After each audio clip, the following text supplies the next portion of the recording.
Hey folks, this is Waylon Lewis, and I am not wearing this scarf as a fashion decision, so it's just to keep my neck warm because I'm injured.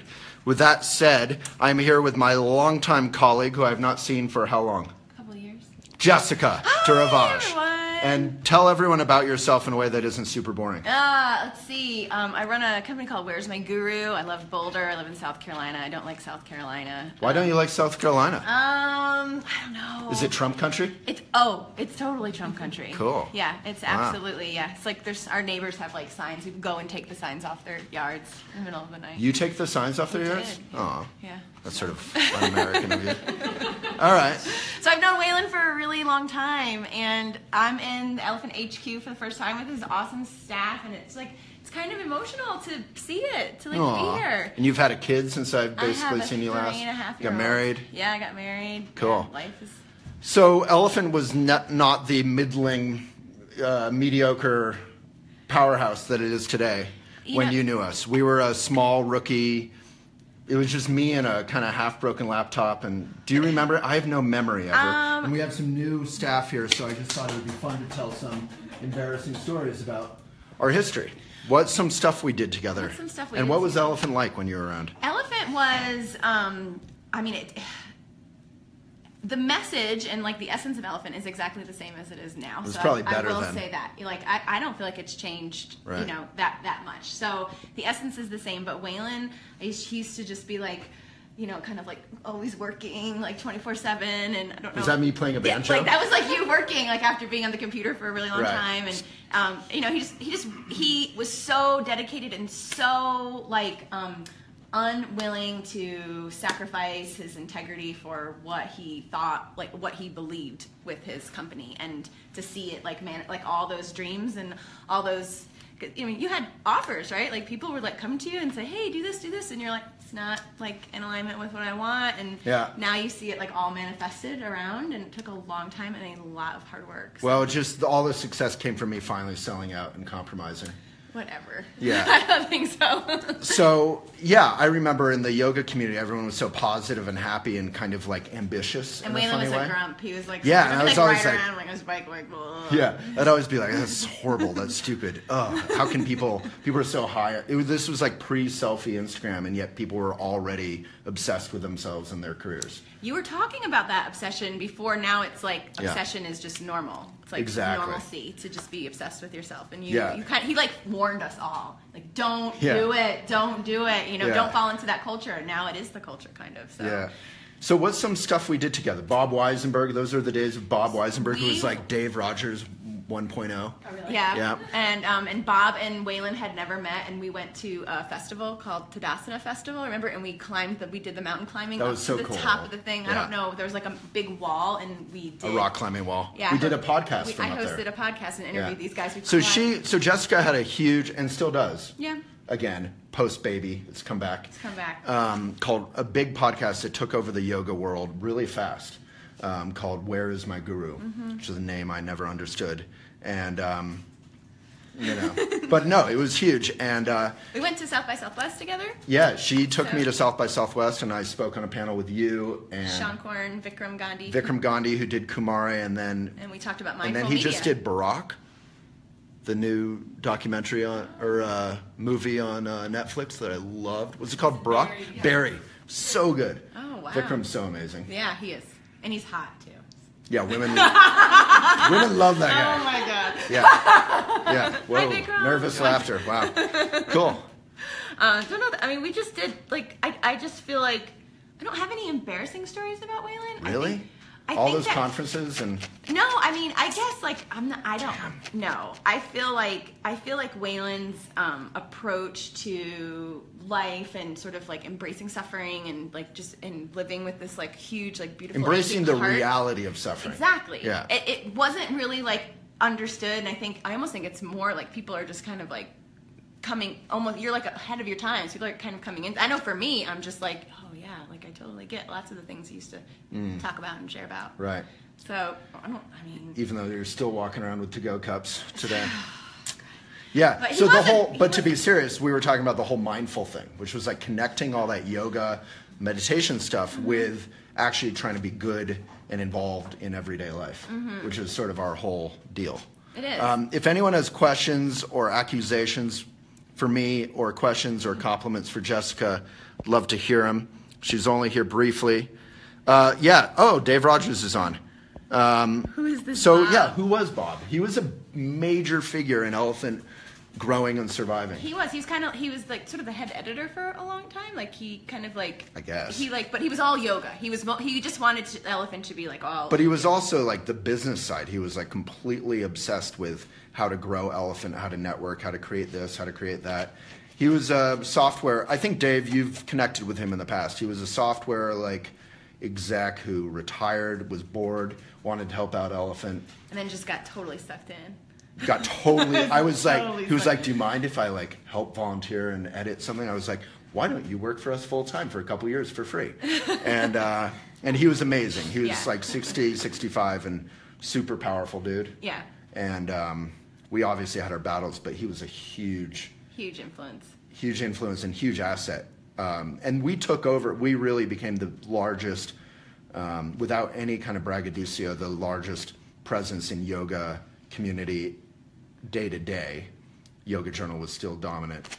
Absolutely. On a monthly basis, but day to day, more people read us. So when John Friend, you remember that whole thing? I was sitting with you at some restaurant. Yeah. When the John Friend story broke, he was the biggest yoga teacher in the world. You guys don't even probably know who he is. He was on the cover of New York Times Sunday Magazine, and like a month later, all our phones went off, like some sort of White House thing. Somebody like posted some random that he was website having sex with random people. Students, so. While dressed up in funny outfits. Yeah. And that was a defining story for Elephant, and we were quoted in the New York Times and all that. And, because that was an opportunity to go for clicks. I still teach about that moment. Caitlin probably remembers in the academy, whether we were going to go for the clicks or we were going to go for integrity, and I kind of didn't choose either.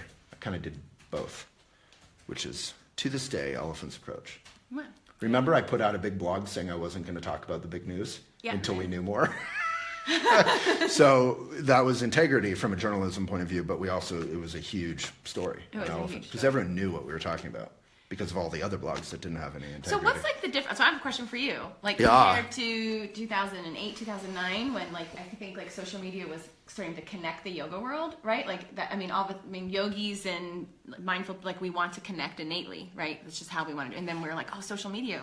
This is like a tool for us to connect. What is it like now?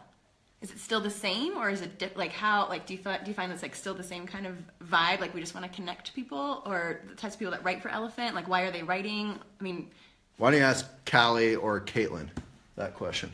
Caitlin's in the blue there. Caitlin. Okay, Caitlin. So what's the question again? What is the difference? Like what the last years, like the major difference you see in like social media, like mindful social media?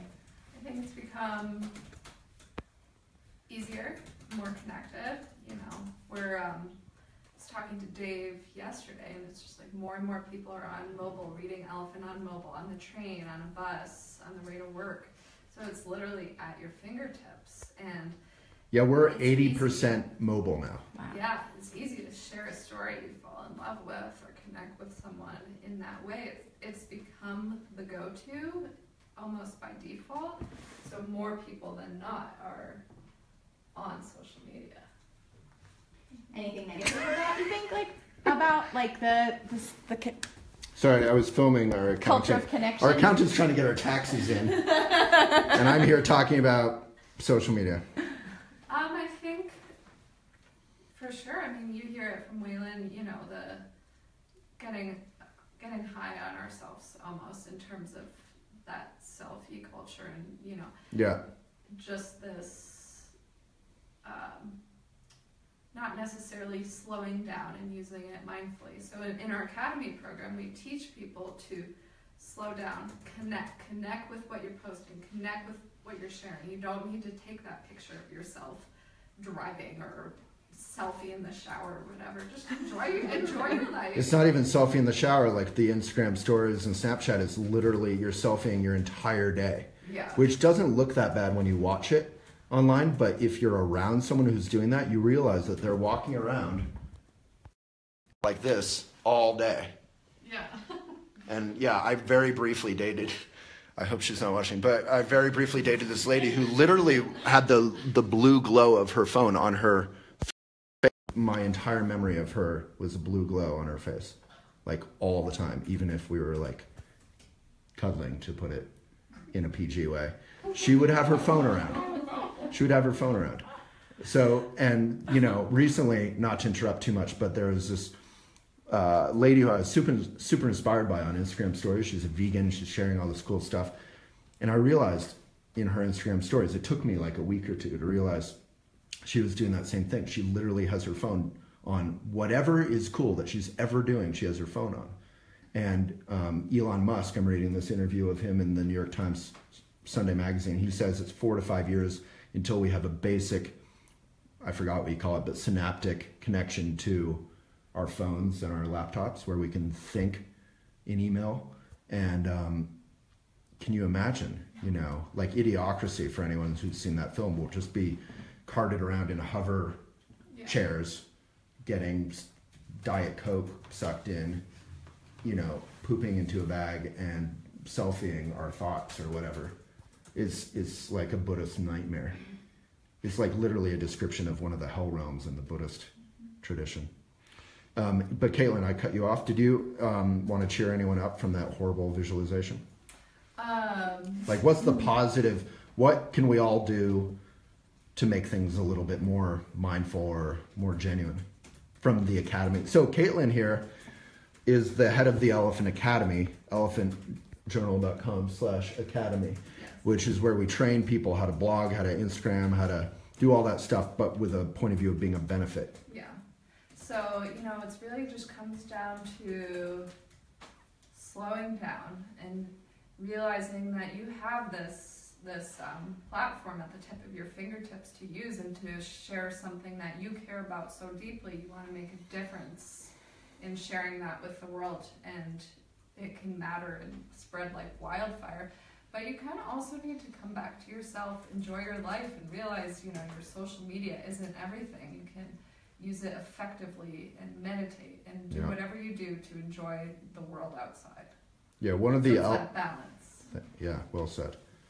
One of the elephant practices is to go on a hike or go skiing or see some spring flowers covered in snow or see something beautiful or be around someone important to you and not take a photo of it.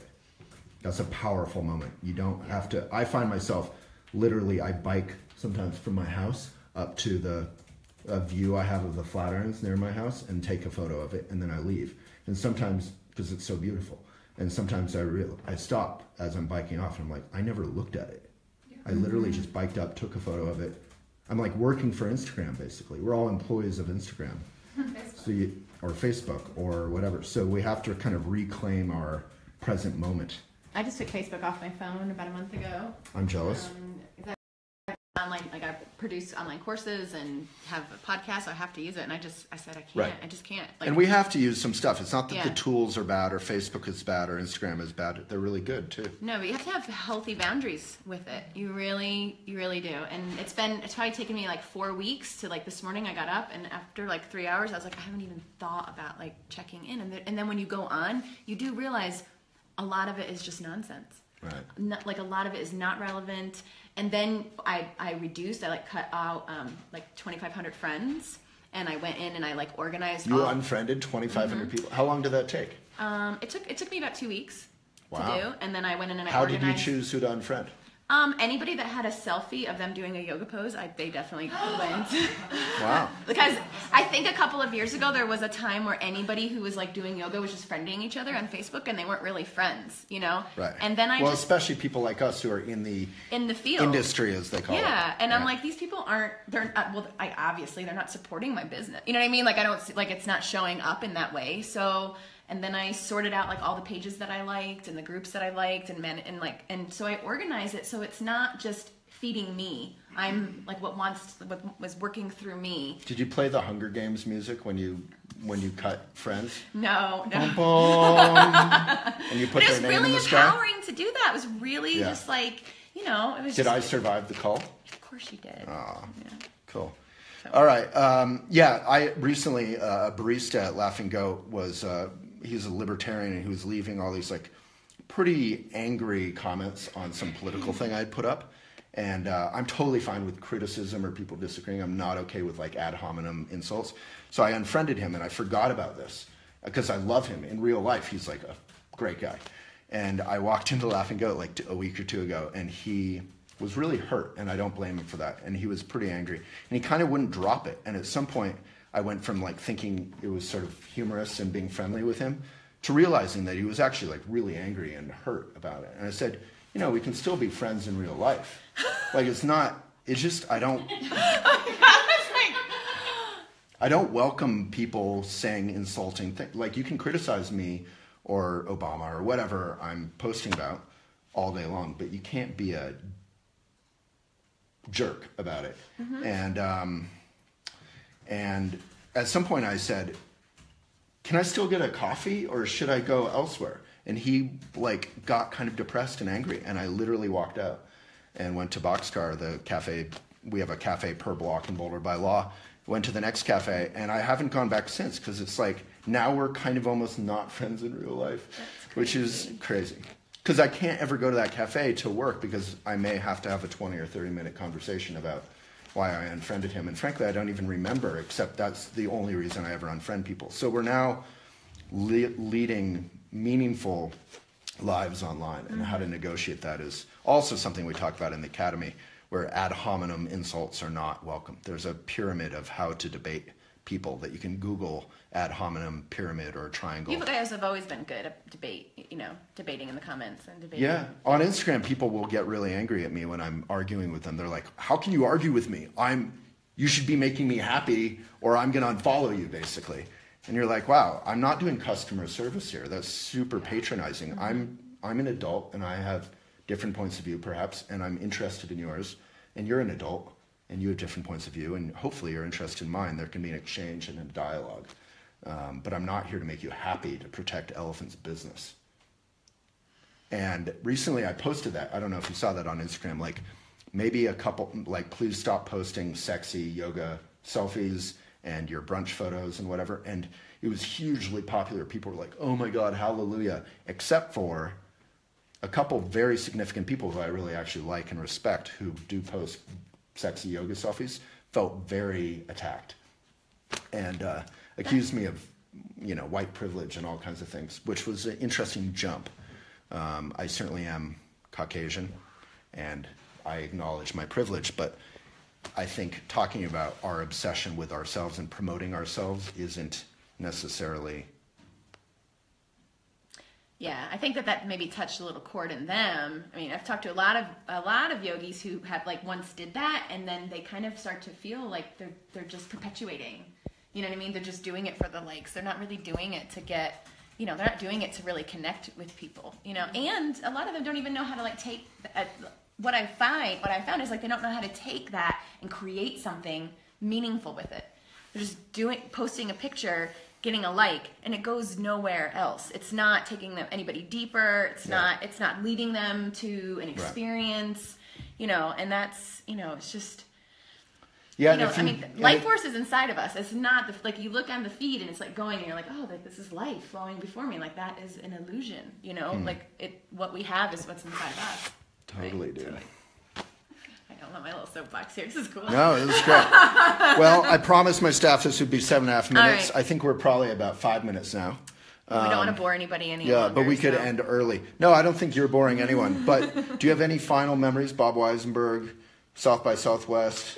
No, I have great memories with you and Casey Luber. Like we have some awesome memories together. Luberology. She ran a company called Big Happy Day. She worked with Yoga Journal. We would all go to all of the festivals, and Waylon would be doing interviews. I would be doing podcasts, and Casey would be doing video, and my husband Carl would be doing photography, and we'd be like this little media team. And we did Hanuman, the first Hanuman. It was really fun. Yeah, we were in every conference in like every city and we didn't miss a thing for a couple of years.